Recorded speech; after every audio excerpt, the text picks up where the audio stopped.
Moro moro and welcome back to Culinary Roleplaying. And today I'm sitting here in the corner with you guys for one reason, and one reason only. Yes, you guessed right. I want to talk with you guys about fantasy tabletop role-playing games which are great for solo play. I really want to focus on systems that might not be first one to be recommended in different platforms. So I won't be mentioning games like Iron Swan or Dragonbane, which are basically a solo fantasy game or a tabletop fantasy role-playing game that has its own solo rules. So yeah, they work well in solo play.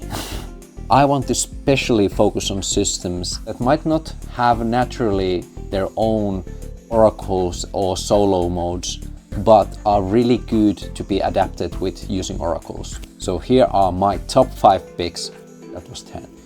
I mean 5. Okay, we know the drill. Subscribe and like the video, and let's start with the number 5. The first game I want to talk with you guys today is Advanced Fighting Fantasy 2nd Edition. And I think Advanced Fighting Fantasy is really one of those old but gold games that really get ignored because it's an older game, when it really shouldn't be. So Fighting Fantasy was originally this adventure book game, which were these like choose your own adventure books where you actually had like a character which had like 2 stats, and then you had like items and money, and then you always went through the adventure by going to the different pages of the book. And the Fighting Fantasy system actually introduced dice rolling and combat mechanics into this as well.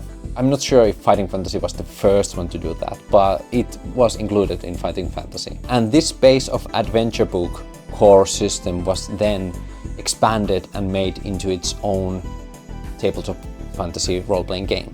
The system is really simple. You have 2d6 and then you have your individual skills, and you just try to roll under the score, and then you can either succeed or fail. And the characters are very simple. Like your base stat in that game is basically stamina, which is also like your HP.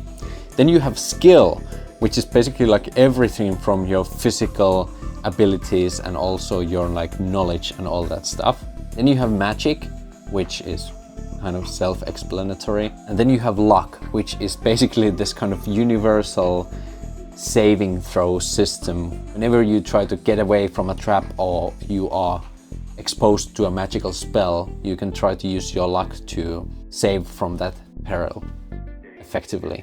And you can also use your luck other ways. And then your character is built upon like individual skills, or they are called skill specialities. So basically all the characters are skill-based characters. Why the system works so well in solo is basically just because of that adventure book base, and the idea originally was to play these lone wolf characters, and all like the combat and all the exploration and all the mechanics are basically still there, being very like theater of the mind style of play. Also, Advanced Fighting Fantasy has lots of interesting materials. It has its own setting called Titan, which has like a lot of different locations and lore.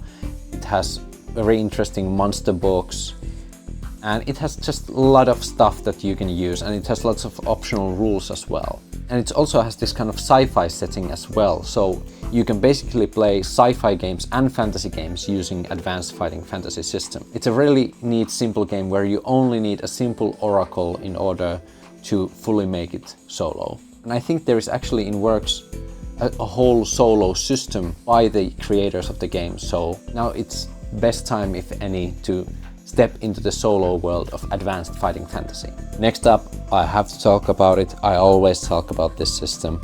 It's called Mausritter. What can I say about this wonderful game that I haven't said already?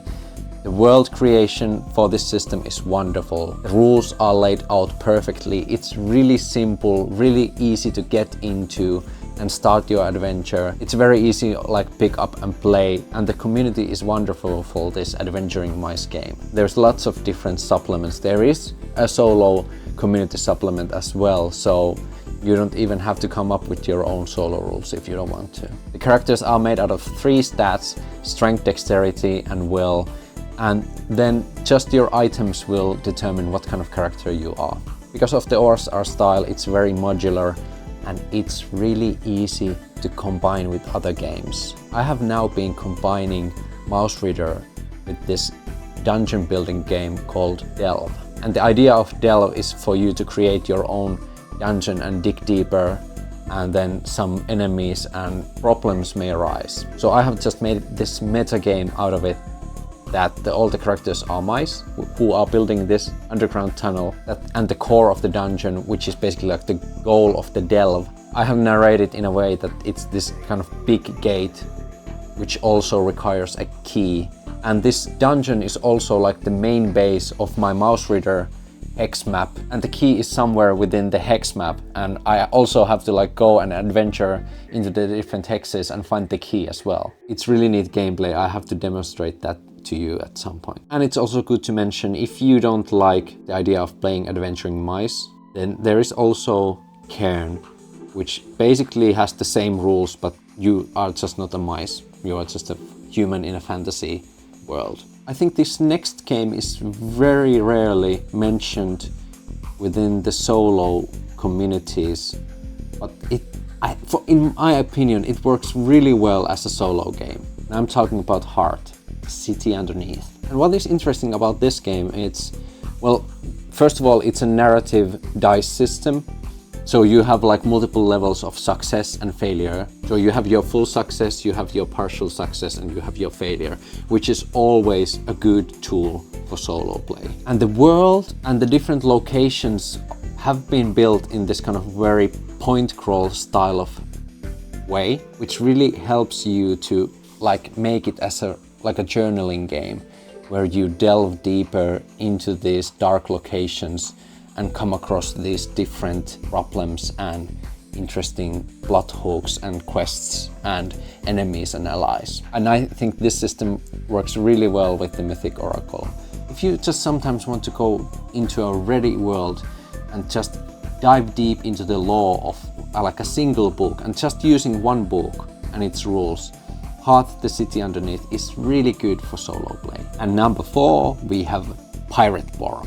Pirate Borg is one of these new games that uses Merc Borg rule system as a base. And why I wanted to specifically mention Pirate Borg is because it gives out a really different style of play. It's really fun to manage your own ship and do these like trade route missions, or these different kinds of missions where you take your crew and try to smuggle some stuff somewhere and just try to explore new uncharted islands. The game is really like light enough that you can manage your own crew and your own ship, and if you want to more like this kind of management Captain Logbook style of play, I think Pirate Borg is really good for that. The game itself has a lot of tables, so that is always good for solo player. And you can also take a lot of inspiration from Solitary Defilement, which is the solo rules for Merc Borg. So you don't have to like come up with your own solo rules either. Really easily adapted to solo play, and really just kind of different style of play to have this kind of fantasy pirate adventures. Pirate Borg is definitely which is on my radar right now, and I want to dive deeper into that system and trying it out. But right now my hands are quite full with another system that I will talk with you guys about later in the video. So yeah, a lot of Merc Borg supplements, a lot of tables, everything that works with Merc Borg works quite well with Pirate Borg. Check it out. And finally, number 5, Easy D6. And I think Easy D6 is a game that many people miss out on.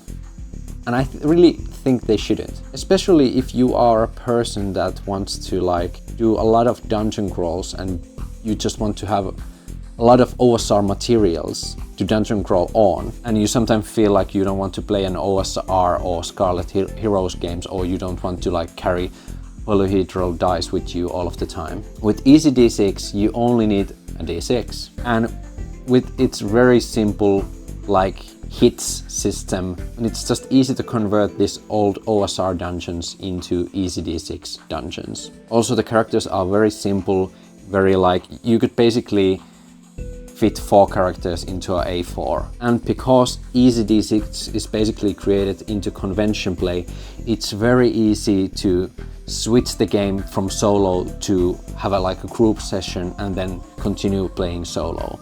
So all these kind of West Marches campaigns you combined with solo campaigns, Easy D6 is really flexible. And I think Easy D6 is most of the time compared to Tiny D6.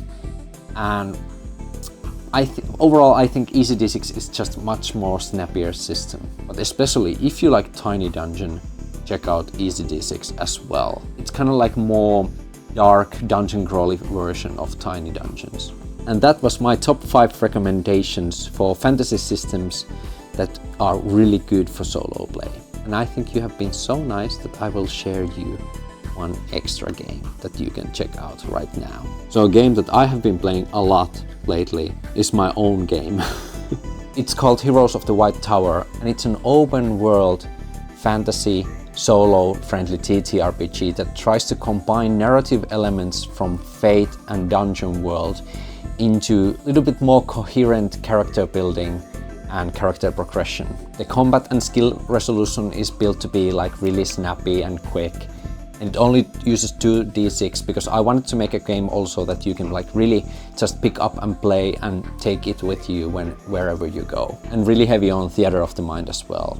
It also has this role system where your character is basically built on different perks and talents, and those perks and talents are sometimes under different roles, which are classes. But you only need to always pick the first, the starting perk, which is the role perk, and then it opens up this perk tree that you can take advancements on different roles. So you can have this kind of multi-classing characters. Right now it's pay what you want on itch.io because it's in beta. I am updating the game, I am playtesting the game, and I'm actually thinking about making this kind of let's play adventure playthrough here with you guys, so you can also see the process of me playtesting the game and creating this adventure with you, and then also talking about the system and feeling okay, maybe we should tweak that. And yeah, I don't know, it could be fun. But that was only 6 games that I had time to talk with you guys today. And comment down below if you want to see another video, another set of 5 fantasy RPGs that might not be directly solo games but would work perfectly in the solo sphere. And also leave a comment down below what is your favorite non-traditional solo game to play. But that was all from me today. It's now moro moro and see you next time.